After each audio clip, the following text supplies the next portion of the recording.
A Revolução dos Bichos, capítulo 6. Durante o ano inteiro, os bichos trabalharam feito escravos, mas trabalhavam felizes. Não mediam esforços ou sacrifícios, cientes de que tudo quanto fizessem reverteria em benefício deles próprios e dos de sua espécie que estavam por vir, e não em proveito de um bando de preguiçosos e aproveitadores seres humanos. Por toda a primavera e o verão, enfrentaram uma semana de 60 horas de trabalho e, em agosto, Napoleão fez saber que haveria trabalho também nos domingos à tarde. Esse trabalho era estritamente voluntário, porém o bicho que não aceitasse teria sua ração diminuída pela metade. Mesmo assim, ficou alguma coisa por fazer. A colheita foi pouco menor do que a do ano anterior e duas lavouras que deveriam receber mandioca no início do verão não foram plantadas por não ter sido possível ará-las a tempo. Era fácil prever que o inverno seria bastante duro. A construção do moinho de vento apresentou dificuldades imprevistas. Havia na granja uma boa pedreira e grande quantidade de areia e cimento foi encontrada num depósito. Portanto, o material para a construção existia e estava à mão. O problema era que os animais não conseguiram resolver de início foi o de quebrar as pedras no tamanho desejado. Não parecia haver outra maneira senão com picaretas e alavancas, coisas que nenhum animal podia usar, porque não lhes era possível ficar de pé sobre duas patas. Somente após semanas de trabalho em vão foi que ocorreu a alguém a ideia certa: aproveitar a gravidade. Pelo leito da pedreira jaziam seixos enormes, demasiado grandes para serem usados como estavam. Os bichos amarravam cordas em torno das pedras e, todos juntos, cavalos, vacas, ovelhas, todo animal que fosse capaz de segurar os cabos, até os porcos entravam no grupo em certos momentos críticos, arrastavam-nas com desesperadora lentidão até o ponto mais elevado da pedreira, de cuja borda eram derrubadas para despedaçarem-se embaixo. O transporte das pedras, uma vez quebradas, era relativamente simples. Os cavalos carregavam-nas em carroças, as ovelhas arrastavam blocos individuais, até mesmo Maricote e Benjamin atrelaram-se a uma velha charrete e fizeram sua parte. No fim do verão, já haviam acumulado um bom estoque de pedras e começou a construção sob a direção dos porcos. Entretanto, o processo era demorado e laborioso. Frequentemente levavam um dia inteiro para arrastar uma pedra das maiores até o topo da pedreira e, às vezes, atirada pela borda, não quebrava. Nada se teria feito sem Sansão, cuja força parecia igual à de todos os outros bichos juntos. Quando a pedra começava a deslizar e os animais gritavam de desespero ao se verem arrastados colina abaixo, era sempre Sansão que retesava os cabos e continha a pedra. Vê-lo na faina da subida, palmo a palmo, com a respiração acelerada, os costados molhados de suor e as pontas dos cascos cravadas no solo, era coisa que enchia a todos de admiração. Quitéria às vezes recomendava-lhe que tivesse cuidado e não se esforçasse demais. Mas Sansão não lhe dava ouvidos. Seus dois lemas, trabalharei mais ainda, e Napoleão tem sempre razão, pareciam-lhe resolver todos os problemas.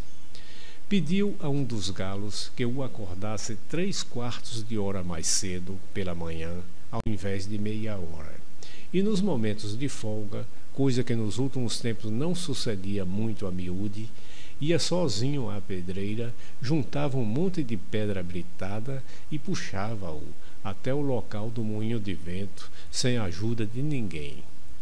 Os bichos não passaram muito mal aquele inverno, malgrado a dureza do trabalho. Se não dispunham de mais alimentos do que no tempo de Jones, também não tinham menos. A vantagem de só terem a si próprios para alimentar, sem os 5 esbanjadores seres humanos, era tão grande que compensava bem algumas faltas. E, sob muitos aspectos, seus métodos eram mais eficientes e econômicos. Certas tarefas, como, por exemplo, a limpeza de ervas daninhas, podiam ser realizadas com uma perfeição impossível aos seres humanos. E, como nenhum animal roubava, não houve necessidade de separar as pastagens das terras arábias, o que evitou o grande trabalho da construção de cercas e porteiras. Não obstante, à medida que o verão passava, começou a se fazer sentir alguma escassez imprevista. Houve falta de óleo de parafina, de pregos, de corda, de biscoito para os cachorros e de ferraduras para os cavalos, coisas que não podiam ser fabricadas na granja. Mais tarde, faltaram também sementes e adubo artificial, além de vários tipos de ferramentas e, finalmente, a maquinaria para o moinho de vento. Como obter isso tudo? Ninguém conseguia imaginar. Um domingo de manhã, quando os bichos se reuniram para receber as ordens, Napoleão anunciou sua decisão de encetar uma nova política. A partir daquele dia, a Granja dos Bichos passaria a comerciar com as da vizinhança, naturalmente sem qualquer objetivo de lucro, mas com o fito único de obter algumas mercadorias urgentemente necessárias. As exigências do moinho de vento deviam sobrepujar tudo mais, disse. Em consequência, ele estava tratando da venda de uma grande meda de feno e de parte da safra de trigo daquele ano. Mais tarde, caso fosse necessário mais dinheiro, este teria de ser obtido com a venda de ovos, para os quais sempre havia mercado na cidade. As galinhas, disse Napoleão, deveriam agradecer a oportunidade de oferecer esse sacrifício como contribuição especial em prol da conservação do moinho de vento. Os animais sentiram outra vez uma vaga inquietude. Nunca realizar quaisquer contatos com seres humanos, nunca fazer comércio, jamais utilizar dinheiro. Essas coisas não estavam entre as primeiras resoluções passadas naquela formidável reunião inicial logo após a expulsão de Jones? Todos se lembravam da aprovação dessas resoluções, ou pelo menos julgavam lembrar-se. Os 4 jovens porcos castrados que haviam protestado quando Napoleão acabara com as reuniões levantaram timidamente a voz, mas foram logo silenciados por um rosnar terrível dos cachorros. Nesse instante, como de hábito, as ovelhas estalaram. 4 pernas bom, 2 pernas ruim. E a momentânea impertinência foi abafada. Finalmente, Napoleão levantou a pata, ordenando silêncio, e declarou que já havia tomado todas as providências. Não haveria necessidade de qualquer animal entrar em contato com seres humanos, coisa que seria da maior inconveniência. Ele pretendia tomar sobre seus ombros toda essa carga. Um certo senhor Whymper, que era procurado em Wimbledon, concordara em atuar como intermediário entre a Granja dos Bichos e o mundo exterior, e viria à granja todas as segunda-feiras pela manhã, a fim de receber instruções. Napoleão finalizou o discurso com sua exclamação habitual de "Viva a Granja dos Bichos!" E após cantarem Bichos da Inglaterra, os animais foram dispensados. Depois, Garganta percorreu a granja para tranquilizá-los. Assegurou-lhes que tal resolução contra o engajamento no comércio e o uso de dinheiro jamais fora aprovada. Aliás, nem sequer apresentada. Era pura imaginação e provavelmente tinha origem em mentiras inventadas por Bola de Neve. Alguns bichos ainda permaneciam em dúvida, porém Garganta perguntou-lhes astuciosamente: vocês estão certos de que não sonharam com isso? Existe algum registro dessa resolução? Está escrita em algum lugar? E uma vez que realmente não existia escrito nada parecido com isso, os animais se convenceram de seu engano. Todas as segundas-feiras, o Sr. Wimp visitava a granja conforme o combinado. Era um homenzinho finório, de suíças crescidas, procurador de pouca clientela, porém suficientemente vivo para perceber, antes de qualquer outro, que a Granja dos Bichos precisaria de um representante e que as comissões seriam poupudas. Os bichos olhavam suas idas e vindas com um certo receio e evitavam-no tanto quanto possível. Apesar disso, ver Napoleão, de 4, dando ordens ao Wimp, que permanecia em pé sobre 2 patas, era uma coisa que lhes acariciava o orgulho e parcialmente os reconciliava com a nova situação. As relações com o gênero humano andavam bem diferentes. Os humanos não odiavam menos a Granja dos Bichos, agora que ela prosperava. Na realidade, odiavam-no mais do que nunca. Todo ser humano tinha como questão de fé que a granja iria à bancarrota, mais cedo ou mais tarde, e, sobretudo, que o moinho de vento seria um fracasso. Reuniam-se nas estalagens e provavam uns aos outros, por meio de gráficos e diagramas, que o moinho estava fadado a desabar e, caso se mantivesse erguido, jamais funcionaria. Não obstante, mesmo contra a vontade, haviam criado um certo respeito pela eficiência com que os bichos conduziam seus assuntos. Sintoma disso foi o fato de começarem a chamar o sítio de Granja dos Bichos, abandonando a pretensão de continuarem a chamá-lo Granja do Solar. Haviam também acabado com o cartaz de Jones, que perdera toda a esperança de reaver sua granja e fora viver noutro lugar. Até agora, exceto por intermédio de um Wimp, nenhum contato houvera entre a Granja dos Bichos e o mundo exterior, mas já circulavam insistentes boatos de que Napoleão estava por chegar a um decisivo acordo de negócios, ora com Pinkwood de Foxwood, ora com Frederico de Pinkfield, as 2 granjas vizinhas, mas nunca interessante com ambos simultaneamente. Foi mais ou menos por essa época que os porcos, de repente, mudaram-se para a Casa Grande, onde fixaram residência. Novamente os bichos julgaram lembrar-se de que havia uma resolução contra isso, aprovada nos primeiros dias, e novamente Garganta conseguiu convencê-los do contrário. Era absolutamente necessário que os porcos, disse ele, sendo os cérebros da granja, tivessem um lugar calmo onde trabalhar. Além disso, viver numa casa era mais adequado à dignidade do líder. Nos últimos tempos, dera para referir-se a Napoleão pelo título de líder, do que viver numa simples pocilga. Mesmo assim, alguns animais se aborreceram ao ouvir dizer que os porcos não só faziam as refeições na cozinha e utilizavam a sala como local de recreação, mas ainda dormiam nas camas. Sansão resolveu o assunto com seu Napoleão tem sempre razão. Porém, Quitéria, que tinha a impressão de lembrar-se de uma lei específica contra camas, foi até o fundo do celeiro e tentou decifrar os 7 mandamentos que lá estavam escritos. Sentindo-se incapaz de ler mais do que algumas letras separadamente, foi chamar Maricota. Maricota, pediu ela, leia para mim, por favor, o 4º mandamento. Não diz qualquer coisa a respeito de nunca dormir em camas? Com alguma dificuldade, Maricota soletrou o mandamento.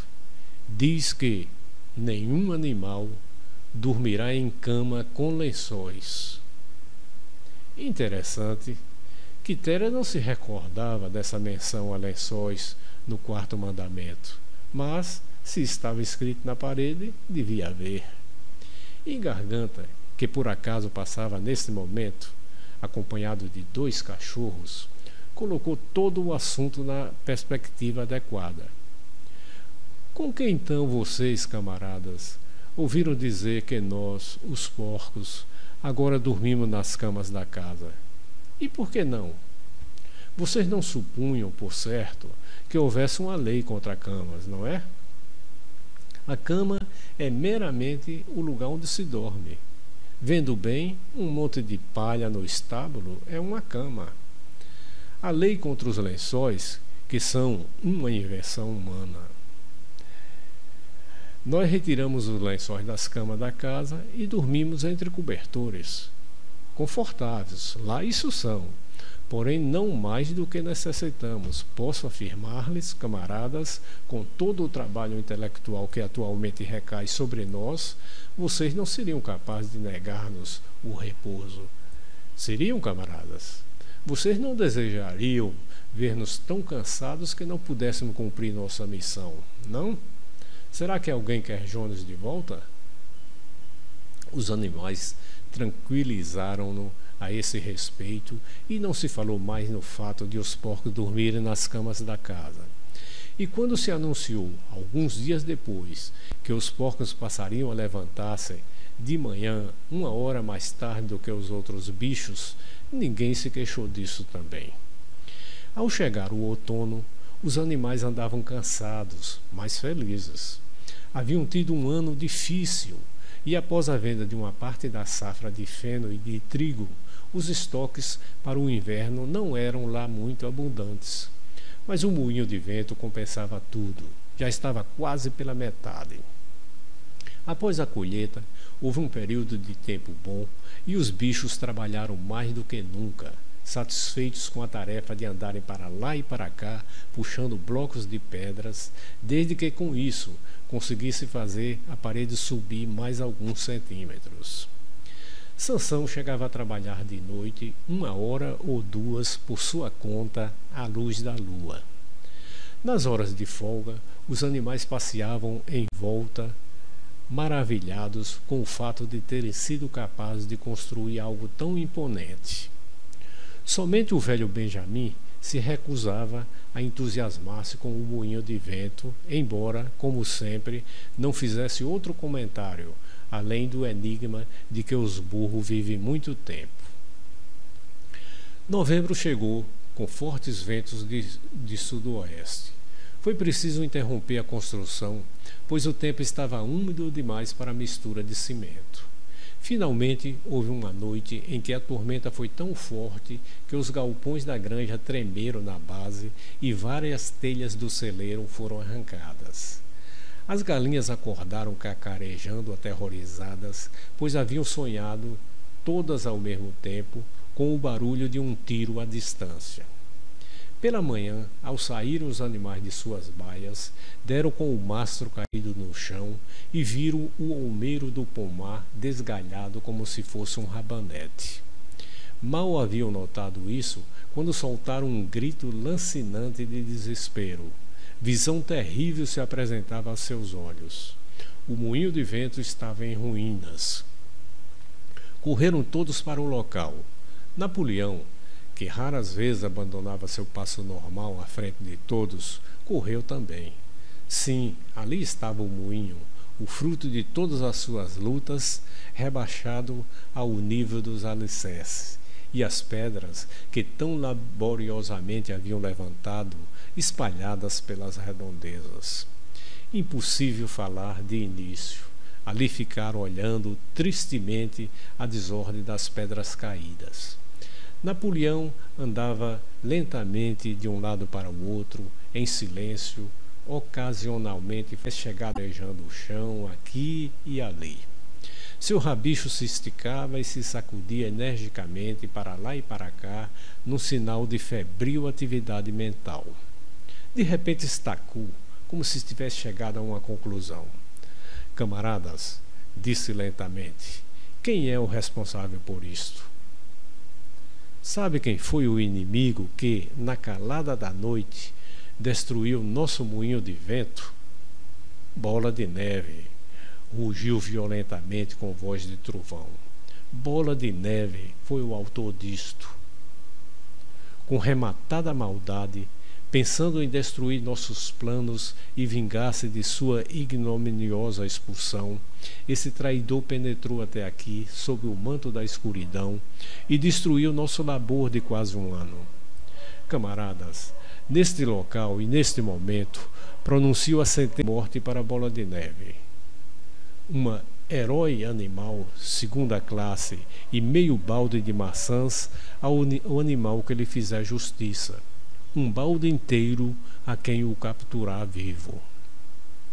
Os animais ficaram chocadíssimos ao saberem que mesmo que Bola de Neve fosse capaz de uma coisa daquela. Subiu ao céu um brado de indignação e cada um pôs-se a pensar num modo de apanhar a Bola de Neve se algum dia ousasse voltar.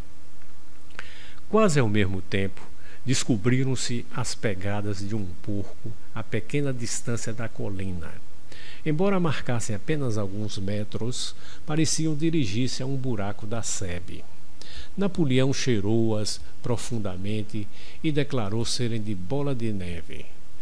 Na sua opinião, Bola de Neve provavelmente viera da granja vizinha. Não percamos tempo, camaradas, bradou Napoleão, depois de examinar detidamente as pegadas. Temos muito trabalho pela frente. Hoje mesmo, de manhã, recomeçaremos a construção do moinho de vento e trabalharemos por todo o inverno, com sol ou com chuva. Mostraremos a esse traidor miserável que ele não pode desfazer nosso trabalho assim tão facilmente. Lembrem-se, camaradas, não deve haver modificações em nossos planos. Serão cumpridos à risca. Para a frente, camaradas. Viva o moinho de vento! Viva a Granja dos Bichos!